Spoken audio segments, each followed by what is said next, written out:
AC machine की exercise number 1.3 उसका question number 4 है अ 40 kVA transformer with a ratio of 2000 and 250 volt has a primary resistance of 1.15 ohm and a secondary resistance of 0.0155 ohm।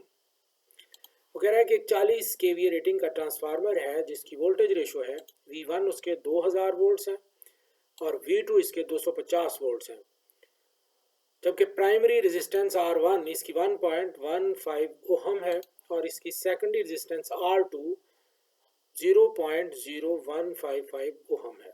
Calculate total resistance in term of the secondary winding R02 बतानी है, the total copper loss on full load और full load पर copper losses भी बताने हैं। चलो इसको हल करते हैं। सबसे पहले R02 की वैल्यू मालूम करेंगे और उसके लिए हमें K चाहिए, ट्रांसफॉर्मेशन रेशो, ये बराबर होता है V2 ओवर V1 के। V2 है 250 और V1 है 2000, तो ये आ गया 0.125।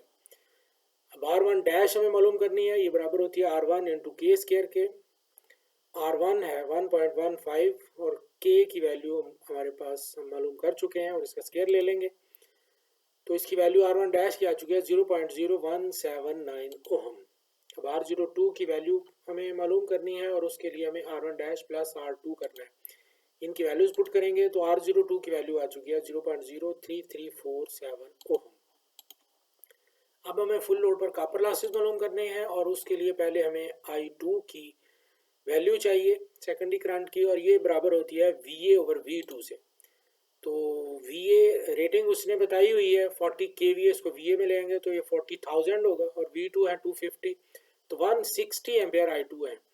तो फुल लोड कॉपर लॉसेस बराबर होते हैं I2 स्केयर R02 के, तो इनमें वैल्यूज पुट कर देंगे। I2 160 इसका स्केयर है और R02 की वैल्यू इसमें पुट करेंगे तो हमारे पास फुल लोड कॉपर लॉसेस आ चुके हैं 856.832 वाट्स।